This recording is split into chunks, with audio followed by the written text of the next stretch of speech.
Welcome back to Power to Win, uh, our podcast that focuses on bringing operational excellence in the backup power industry. And in this episode of the podcast, I'm very excited to continue talking about the American Skill Trades Academy. If you remember, in the first episode where we talked about ASTA or American Skill Trades Academy, we focused on the why behind ASTA, our vision, how we are planning to bring that vision to life, and really what is in it for all stakeholders. And my discussion with Tom was a good introduction to ASTA. Today, I have the privilege to have with me my colleague, my friend Raymond Perrier. Raymond is a foundational team member at ASTA. He is the director of learning at ASTA and comes to ASTA really with a tremendous amount of background and knowledge in building very top-notch learning programs in different organizations. And so I'm so excited to have you on this podcast, Raymond. Yeah, thank you. It's good to be here, Ashish. Yep. So Raymond, one of the challenges, and it's not true just about the skill trades, right? But any business, it's very easy to think in spreadsheets and PowerPoints, right? That's one of my favorite activities, by the way. Right? Get a cup of coffee and craft a bunch of stuff, right?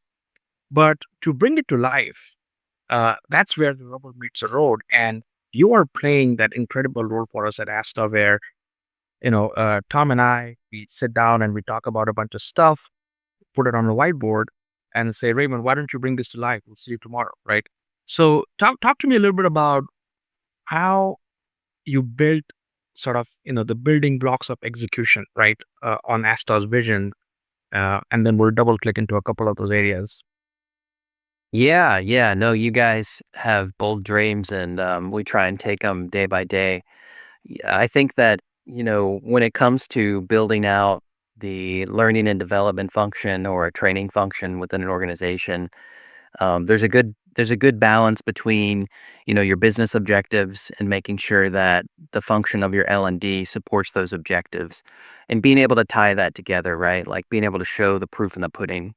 So I think that's where a lot of organizations struggle, and that's one of the big, value adds that ASTA is bringing to the table. It's a lot of experience operationalizing our training in a way that can be measured and tracked and supported, so that everybody in the organization has a clear view of the workforce plan and the action on the ground that supports it. Got it. So just to make it more tangible for our audience, are you talking about skill levels for different technicians and the corresponding career path, and what does the career path do to these technicians' journey, and also even tying to customer satisfaction levels? Is that all part of the making it tangible? Yeah, and usually we like to start, collaborating with the human resources or the people empowerment team within an organization to identify the specific job descriptions and the duties and the roles that are being selected during hiring. And then from there, we can work closely with them to establish certain benchmarks that allow us to identify skills, job tasks, and be very specific, very granular. And as long as you're, tying your skills and your learning objectives together with that roadmap in place, it's very easy to make sure that the training being delivered is addressing very specific pieces of the organization that already exist. And that's sort of like a very, foundational step that you want to take to kind of make sure that you're getting the best ROI out of your. Right. This is such a important concept because oftentimes there is no real feedback loop between how what the employees think and what the organization thinks, right? Uh, Everybody takes everybody else for granted, and I'm generalizing, right? But I think it ends up happening, especially as the company scales. So you're saying that the HR department sits down with the learning and development department, and you map out skill levels, and you double click into those and try to figure out what does it actually mean relative to training goals, and then it's all mapped out. And where does it all sit? Where does this information sit? Say at Power Champions, for example. Yeah, I mean, so at Power Champions, we have technician profiles Mhm. in our curriculum files where we, map out these things. And then what we've done is we've wanted to enable these through technology, right? Just make it a lot easier to access, a lot easier to follow. So we've developed, an LMS. We've designed an LMS system such that we can then sort of show the red line, the red thread that ties it all together, and that roadmap very clearly. And then everybody, stakeholders, whether it's the individuals who are being trained as well as their supervisors and then executives can all kind of see, what that learning path looks like and where people are at along that path, what expectations they may have in the future. And that gives you a lot of, basic information to make, very reliable and consistent judgments for, predicting where you need to go and what your organization will look like over a 12 to 18-month period. So it's very helpful. Yep. And do you also plan to map how it is actually working in the field, right? So you train someone and yep, they got certified or you're able to assess their performance in a classroom setting. But then is it translating to the delight for the customer, right? That's the ultimate climax that we want to see. How do you guys do that? Yeah, so we are working to integrate our systems with the operational systems on the operations side. So our goal is to then take as much feedback as possible, and that comes in the form of like customer satisfaction surveys. It could be in the types of data of like what kind of backs have we seen on this particular equipment at this particular location. It could also be, confidence levels of the technicians, getting that information from them and just saying, hey, like if you were to be put on a job like this, what's your confidence, doing that work? What's your confidence communicating clearly to your customer? How do you feel in those situations? And really just taking all of that data, as much of it as possible, and putting it together into a system that allows us to sort of make judgments on, where are they at? How are they performing? Where can we be of assistance to help them get to their next level and sort of milestone in their career?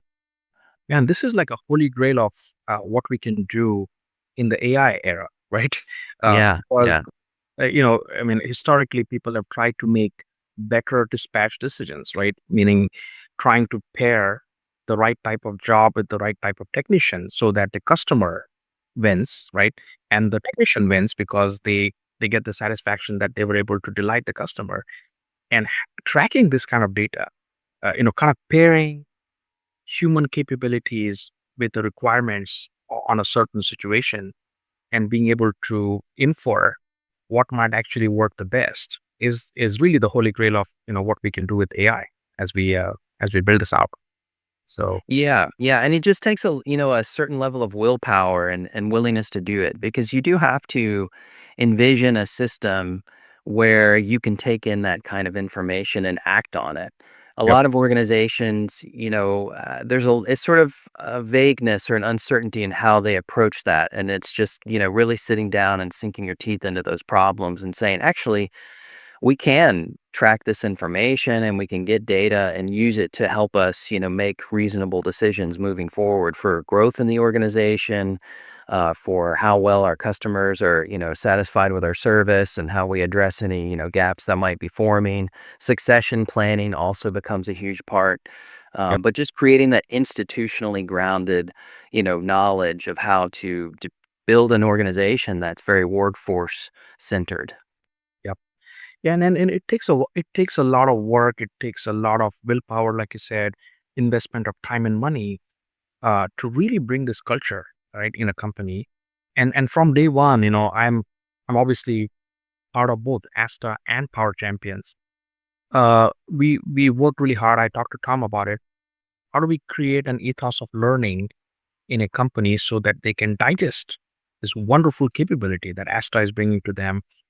If you can talk to me about what did you experience at Power Champions so far in terms of the ethos of learning? Do you feel like that's an example of an organization that can truly digest what you? And this is not about Power Champions, but I'm asking this question more to set an example that it is so important for CEOs and leaders in companies to set that ethos. Otherwise, training will be of no use, right? And I take it personally. I take it to my heart that we need to do that at all the companies we run.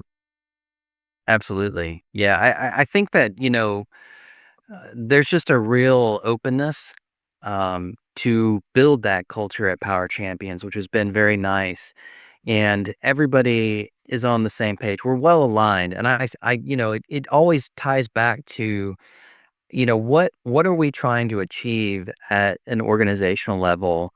How does this impact, our business objectives, long term, short term, medium term, and what L&D functionality can help support all of that? And I think that if you have the right talent and the right people who collaborate and really understand what that long, medium and short term vision can be, then, people want to learn. I mean, it's sort of an innate quality of being human.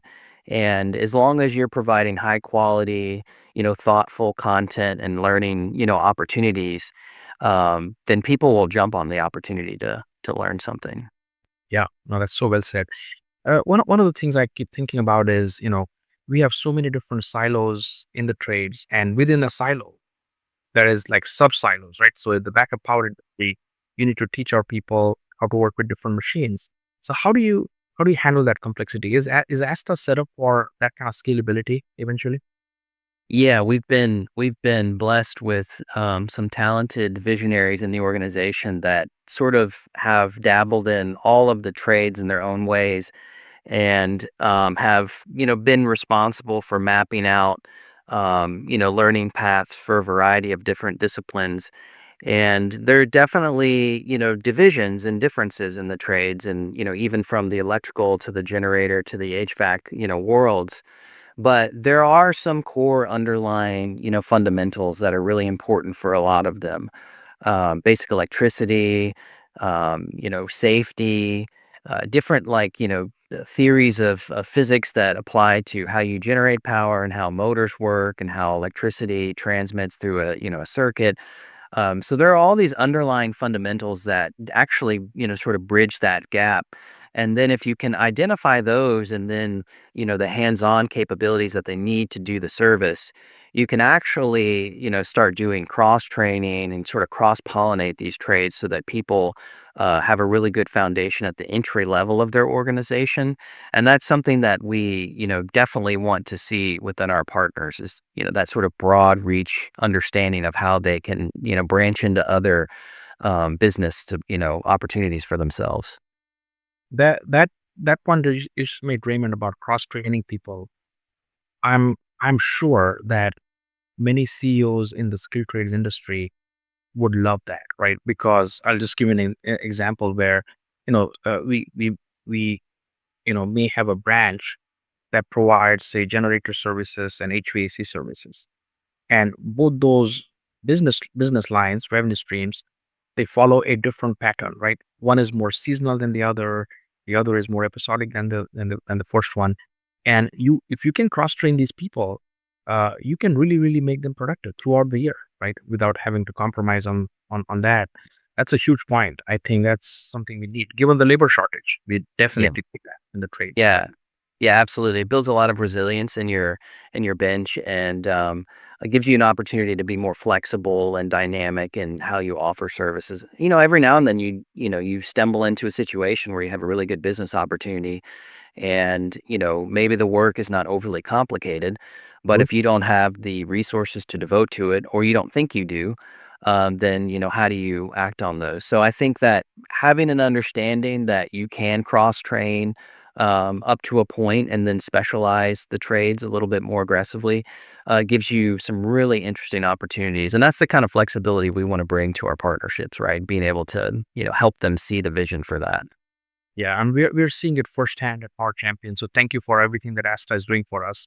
The last look, I mean, there is so much that we can talk about regarding Asta. I mean, I'm the consumer. We are the consumer of your services at Power Champions, and I already know you guys are making great strides. But in in in subsequent episodes, I would love to talk to you about application of technology. I would love to talk to you about this ethos of learning and what challenges you have faced in the past and how we can overcome them. And Asta, one question I would ask you just to close this out is, as you think about sort of like the vision for Asta, right? You need trainees that come into the system. You need the whole training ecosystem, and then you need the ability to implant, if that's the right word to use, these trainees into real world workforce, right? So I think the way you're describing Asta to me, and my conversations with Tom and our conversations, at Asta, we are building a holistic solution that can bring this whole thing to life, rather than just saying that we're checking the box, we did our job, we don't care what the outcome is. Is that a fair depiction of how we think about it from a long term perspective? Yeah, yeah, it's a proactive approach. L&D within an organization tends to be reactive, especially in the skilled trades. There's a lot of reasons for that we can dive into in a later episode, but the solution that we're bringing to the table is proactive. We want to help you predict and build the workforce for the business you expect to get in the future, and to align with, help you solve those problems for where you want to go in the future, whether it's expanding into a new region or branching into a new, vertical within your business. We're partnering with you to help you proactively plan to solve for those workforce needs. Yeah, and that is amazing. Because what the world needs, the skilled trades world needs, is people that can roll up their sleeves and actually make things happen versus just making the cheap talk, right? We don't need a consultative solution. We need a operational solution. This is exactly what Asta is bringing to the table. So thank you for everything you do for Power Champions, and look forward to having you as a guest in future episodes where we're going to double click into a lot of these interesting topics. And good luck in building Asta. Yeah, thank you for having me. It's good talking to you.